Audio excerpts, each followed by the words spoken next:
समुंदर के 60 फीट नीचे 30 इंच की चौड़ी क्रूड ऑयल से भरी हुई पाइपलाइन के अंदर अगर कोई फंस जाए, वो भी 2 दिन के लिए, तो ये सोचकर ही ऐसा लगता है कि उनके अंदर क्या बीती होगी। और यही चीज सच में घटी थी क्रिस्टोफर, काजिम, यूसुफ, ऋषि और फैजल के साथ।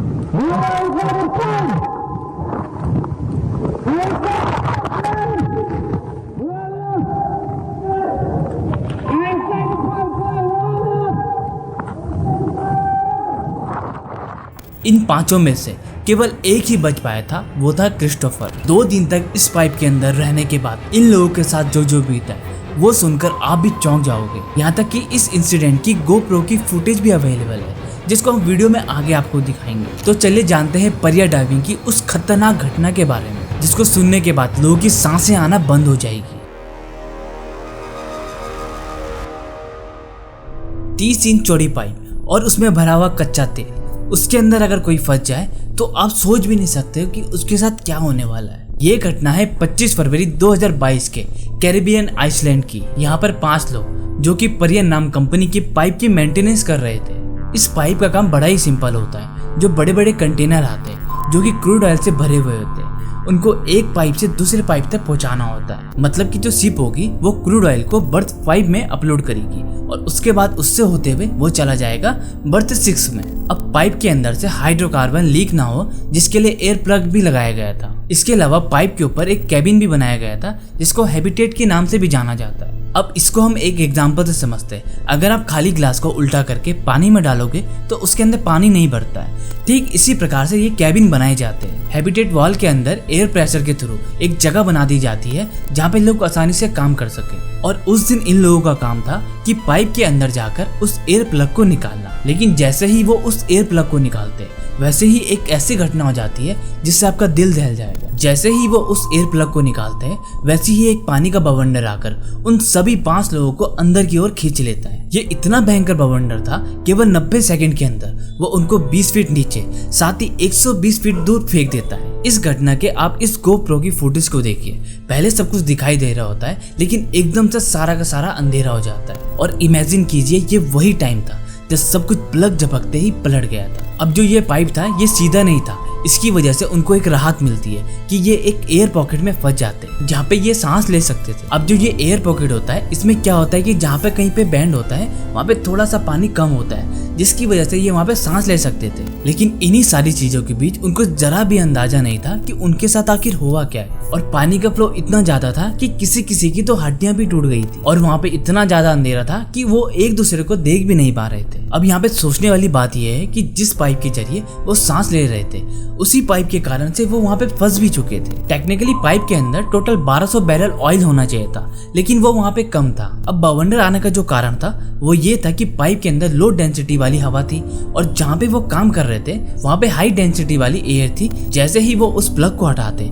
ये दोनों हवा आपस में मिलकर एक बवंडर क्रिएट कर देती है और अपने साथ आने वाली सारी चीजों को उस पाइप के अंदर खींच लेती है। और उनका निकलने का केवल एक ही रास्ता था, जहाँ से वो आए थे, वो था बर्थ 6। अब पाइप के अंदर इतना ज्यादा अंधेरा था कि उनको पता ही नहीं चल पा रहा था कि उन्हें जाना कहाँ है। अगर वो गलत साइड चले जाते, यानी कि बर्थ 5 की ओर, तो उनकी मौत पक्की थी। अब काफी ज्यादा सोचने के बाद वो ये डिसाइड करते हैं कि उनका सर जिस साइड को है वो उसी साइड को ट्रैवल करने वाले हैं, यानी कि वो तैर तैर के ऊपर जाने वाले। और अगर वो पाइप के अंदर ज्यादा देर तक रहेंगे तो उनका मरना तो निश्चित ही था। पाइपलाइन सीधी ना होने की वजह से कहीं कहीं पर सांस लेने की जगह तो थी, लेकिन कहीं कहीं पर बिल्कुल भी नहीं थी। अगर वो किसी तरह से सांस रोककर भी ट्रैवल करते तो ये नहीं पता था कि आगे कितनी दूर जाने के बाद उनको सांस लेने की जगह मिलेगी। इस जगह पर क्रिस्टोफर और फैजल एक डिसीजन लेते हैं। वो ये डिसीजन लेते हैं कि वो वहाँ से वापस जाएंगे और वापस जाने के बाद वो वहाँ से मदद लेके आएंगे और बाकी के जो बचे हुए साथी थे उनको वहाँ से रिवाइव कर लेंगे। वो दोनों आगे बढ़ते और उसके बाद वो एक और एयर पॉकेट में फंस जाते और वहीं पर एक चमत्कार होता है। उनको महसूस होता है कि उनके सामने एक ऑक्सीजन टैंक है, जिसकी वजह से वो पानी में ज्यादा देर तक रह सकते हैं। अब वहाँ पे अंधेरा इतना ज्यादा था कि वो ये नहीं देख पा रहे थे कि उस टैंक के अंदर कितनी ऑक्सीजन मौजूद है। और थोड़ी देर के बाद उनको ऑक्सीजन टैंक भी खत्म हो जाता है। लेकिन तभी एक और चीज उनके पैरों से टकराती है, वो होती है एक और ऑक्सीजन टैंक। लेकिन ये जो ऑक्सीजन टैंक था इसका पीसी नहीं था। अब पीसी क्या होता है? ये वो होता है जिससे कि मुंह में लगाने के बाद हम सांस ले सकते हैं। अब ऑक्सीजन टैंक की ओपनिंग के लिए उनको उसमें मुंह लगाना पड़ा, लेकिन वहाँ पे ऑयल इतना ज्यादा था कि वो उनका सारा का सारा मुंह में चला गया। अब जो ये क्रूड ऑयल होता है, ये क्या होता है कि ये पूरी तरह से काला होता है। इसको रिफाइन करने के बाद पेट्रोल और डीजल बनाया जाता है, और अगर गलती से ये मुंह या आंख में चला जाए तो काफी ज्यादा जलन होती है। और उस टाइम तक फैजल का जो टैंक था, यानी कि ऑक्सीजन टैंक था, वो भी खत्म हो चुका था। और साथ ही जब वो पाइप के अंदर खींचे गए थे तो उस टाइम पर उनका पैर कहीं जाके टकरा गया था, जिस वजह से उनकी हड्डियां भी टूट गई थी। और इसी वजह से क्रिस्टोफर को अकेले आगे जाना पड़ा। 2 घंटे की मशक्कत करने के बाद उनका टैंक एक और चीज से टकराता है, वो होता है पाइप का पेंट। अब इस बात को जानने के बाद जब उनको पता चला कि वो पाइप की बेंट तक पहुंच चुके हैं, तो उन्हें खुशी तो थी, लेकिन एक दुख भी था, क्योंकि ये बर्थ 6 की ओपनिंग भी हो सकती है, और अगर गलती से बर्थ 6 हुई तो इसका मतलब उनका मरना तय था। तो जब वो वहां पे पहुंचते तो वो पाइप को तेज तेज से मारने लगते, और उसी आवाज को सुनकर जो रेस्क्यूअर होते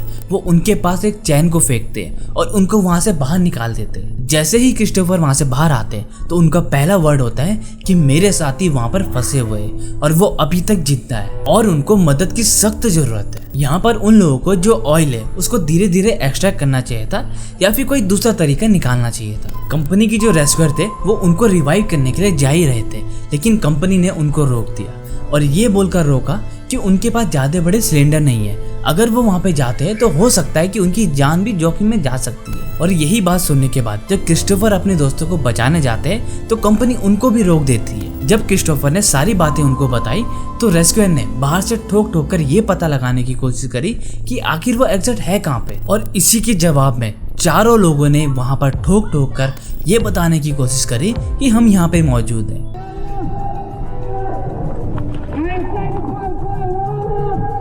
लेकिन आने वाले 48 घंटे तक परिया कंपनी ने कोई भी मदद उनके तरफ नहीं पहुंचाई थी, और साथ ही उनको वहां पे मरने के लिए छोड़ दिया। और उन चारों लोगों ने बेचैनी के कारण अपने प्राण वहीं त्याग दिए। और क्रिस्टोफर ने क्या कहा वो भी आप सुन लीजिए।